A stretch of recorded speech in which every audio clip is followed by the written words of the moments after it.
Hello fellow traders, on this video I'm going to show you how to draw trend lines mechanically and methodically. Let me start. There should be no subjectivity drawing trend lines. There are many different ways out there to draw trend lines, far too many I would say, and they're all probably good for those who have mastered those methodologies. However, if you ask any trader to draw a trend line, I'm sure each of them will do it in a different way.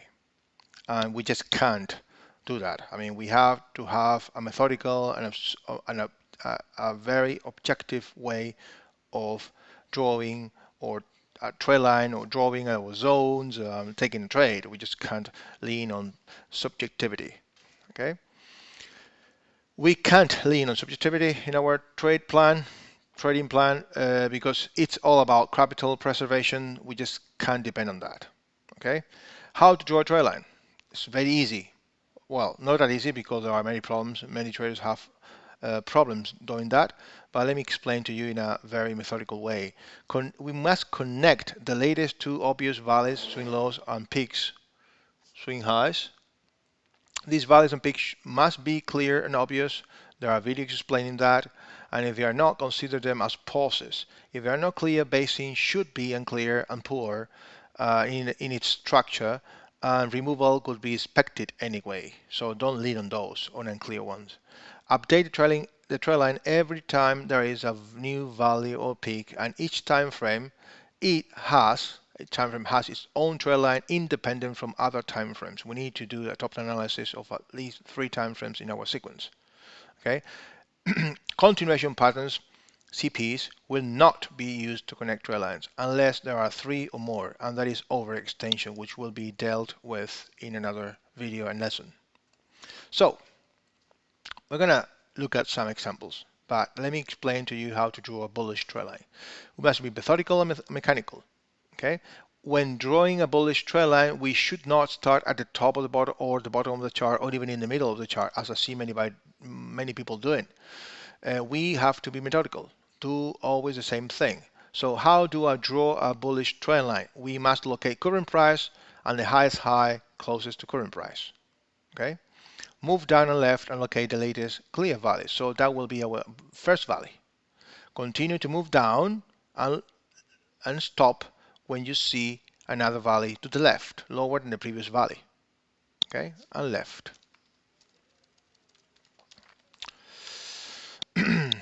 Connect the two valleys with a bullish trend line, and then you must keep on updating the trend line every time there is a new valley whose second leg out makes a higher high than the upper valleys, the first one in the valleys, upper valley's second leg high. Okay, the same applies for a bearish trend line. We must move instead now up and left. Okay, we move up and left, and locate a peak there. Okay, and we continue to do the same. We're gonna look at some examples here. I have these pair loaded from my previous video, so I'm gonna use this one. Okay, so for a bearish trend line, use the scale function. For a bearish trend line, this is what we must do. Bearish trend line, since it is a bearish trend line, we must start always at the bottom of the chart. We locate current price and we go down and left and locate, okay, we go here for a bearish trend line, we go up and left, okay, up and left, and we stop at the pause or peak. We are looking for peaks, so we must consider if we must ask the chart if this here is a peak or a pause. It is clearly a peak, so it is a rally and a drop. So that is our first peak. Okay, then once we have that peak located, we have to keep on moving up and left and stop at another area, another peak, potential peak. Is that a peak? It is a peak because it is a rally based drop which made a lower low here, and then rally drop which made a lower low than the first peak's second leg low. So we should be connecting this trend line. The break of the trend line potentially creates bullish demand area if we consolidate away, and this could happen in 2-3 days. Okay, today is the 29th of May, so it's just 2 days left for the end of the month. Okay, so this is a while long. If we wanted, so this is the latest valid bearish trend line. If we wanted to draw the previous one, then we would have to connect the latest to. This couldn't be. Okay, this would be the latest one. We go up and left and we stop. Is this a pause or a peak? It is a peak, a pause. So we don't use it. Remember, we do not use CPs to connect trend lines because they are continuation patterns. They do not create trends. Okay, so we must continue to move higher and locate another pattern. Is that a peak or a pause? This is a peak, so this is our second peak. This is the first one, this is the second one. If this price action did not exist, okay, and this was a lower low, we could connect this trend line like that. Okay, but this trend line wouldn't be valid because it didn't make a lower low there. Okay, it didn't. So we couldn't make a lower low. But if it made a lower low, then the second leg out low, then we would connect it like that. However, rules do not allow that because we want a lower low than the previous peak. Okay, that will be the last trend line, bearish trend line valid. For the bullish trend line, we need to locate current price and go to the highest high, which is here to the left, and that is that one. Okay, this one. So we go down left. This is a FLESC candle. We have one valley here. So there is not another valley here on the left. We can continue here. Must continue here, and we will locate another valley. So could we draw that trend line? Okay, no, we couldn't. Why? Because the highest high made by all this rally is right there, and this valley didn't make a high, so we just can't do that. Okay, we can't do that. So we have to continue drawing trend lines because we see that the price actions are doing like that and not doing like this. It's not creating new valleys. So let's try and draw the previous bearish trend line until we see a valid bullish trend line. So we have bearish trend line. We start at the bottom. Okay, we go up and left. Is this a peak? Yes, it is. It is a rally-based drop. So this is our first peak. So we continue to move up and left. Is this a peak? Rally, drop. It is. So this is our second peak. We could draw that trend line. That trend line would create that area supply, and this one created this one. Okay. If we continue to move higher, up and left, is this a peak? Yes, it is. So we could connect previously. If this price action didn't exist, we could connect this trend line like that, and that would be valid because the low of the first peak is this, and right there we made a lower low than the first peak's second leg. Whereas here, okay, here and there, this low wasn't made there, it was made there, so we should connect these two. So this is the latest bearish trend line previous to this one. Okay, so now we go here for a bullish trend line. It looks like there are some peaks, valleys here, sorry, on the bottom. So in order to draw the trend line, we just don't do this, like from here to here, at the bottom. We always start for a bearish trend line at the bottom and for a bullish trend line at the top. We locate the latest one and then we go work our way down to the left. So is this a valley? We move down and left. Is this a valley? Yes, this one is a clear valley. This is unclear. Okay, that one is a clear valley. Yes, it is. So this is our first one.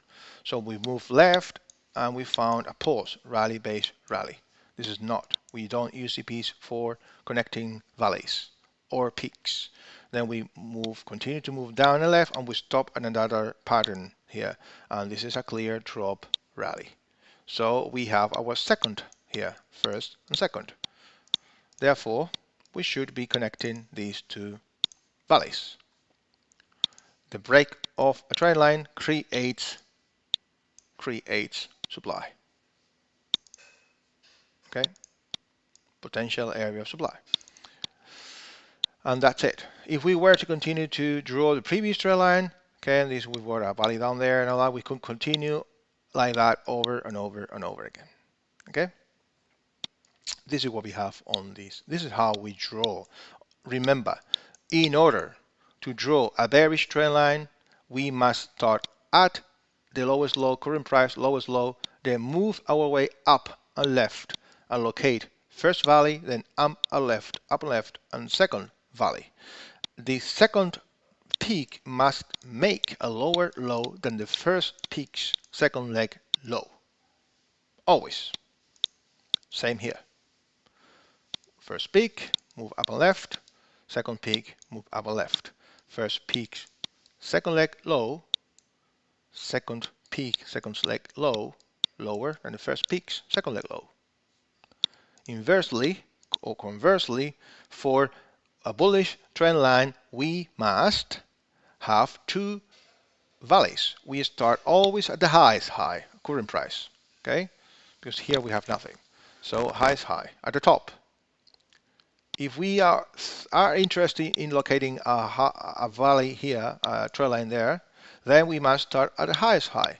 So we go work or all the way down to a clear valley there, down and left, continue down and left, and we get the second one. And that's it. Do not do this.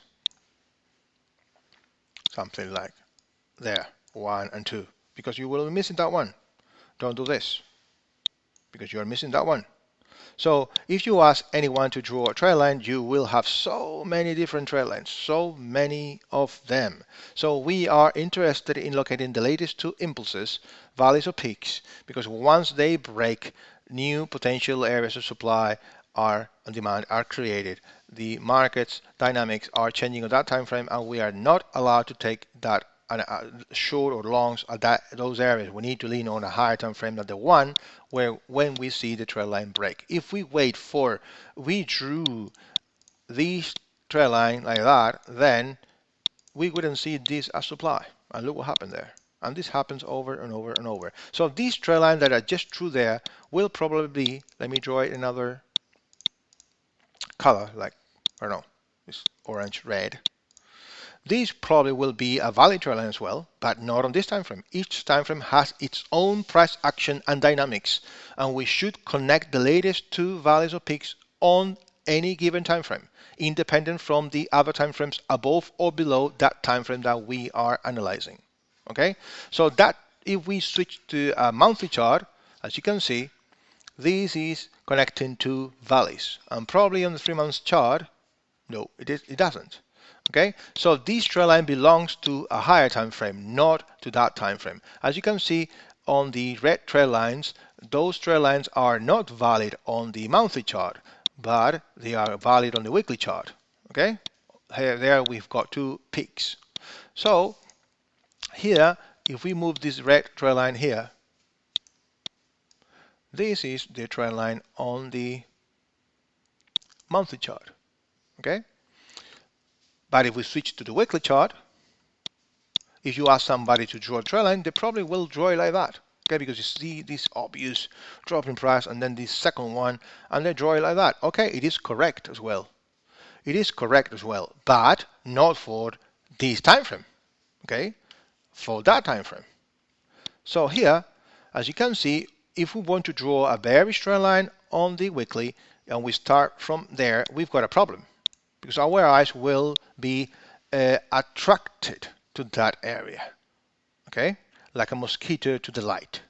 So we'll be attracted to that area and to that area and probably to that area. So you will have people drawing lines like that, probably. Okay, many different ways, or like that probably. But maybe they will have their methodologies. I don't know. I don't really care.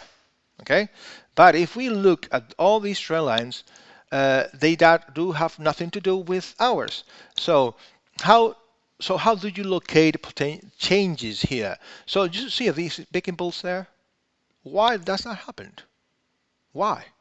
If price is dropping, impulse down, retracement, correction, impulse down, correction, impulse down, correction, impulse down, and then now an impulse bigger than the previous impulse. Come on, there's something wrong here.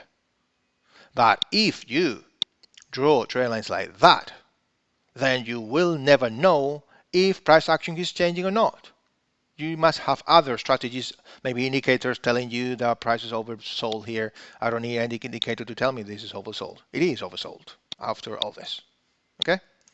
So we must lean on the latest impulses in order to connect the trend line, the latest two peaks or valleys, clear ones. Because the break of them, if we have stronger impulses than the previous impulses, there is something wrong. Houston, we've got a problem there. So in order to draw a bearish trend line, we look at the lowest low. Always, not from the highest high, and the lowest low for a bearish trend line. And we work all our way back to the top. We stop when we see a pattern, and these patterns are usually the bearish engulfing pattern, prism patterns or dark cloud cover, evening star, and Marubozu, and all that, okay? And Haramis, 4 or 5 patterns. Here, it's an obvious peak, okay? Basin there is very poor with spec removal. So we've got our first one here, first peak. Now we continue to move higher, CP. Nothing, nothing, nothing, nothing. We stop. This is a drop base drop. This is not possible. And there we are. Rally, drop. So we've got the second one there. So we connect this one with this one. Not this one with this one. This is the third. This is the fourth. This is the fifth. This is the sixth. Okay? We do not connect the sixth with the second. Or the fifth with the second. No way, my friend. We must connect the latest two. When we connect the latest two, okay, then we get this. Like that. And new area of demand created. If you wait for any of these trend lines to be broken in order to give you a sort of signal that something is changing, you will be too late. Okay? Too late. This is a monthly, weekly while on, probably in a monthly area of demand as well, and price is starting to move higher. Weekly out of alignment counter trend is possible if price action to the left is poor. Okay, as explained in the rules. So remember, we must always connect the latest two valleys and peaks because we want to connect the latest impulses. If a new impulse is stronger than a previous impulse, in a bearish market, then we've got a problem. We want, in a downtrend, we want impulses down, and in an uptrend, we want impulses up. If in a downtrend we start having impulses down, and suddenly we have a strong impulse up, first one, only one, that is stronger than the first impulse down, we've got a problem. But if we connect a not too steep trend line like that, you will never know why is this changing. Why is this changing? And that's the logic behind it. Okay? So bear that in mind, my friend. Okay, and that's everything. This is how to draw trend lines mechanically and methodically connecting the latest two impulses. Have a great day. Bye-bye.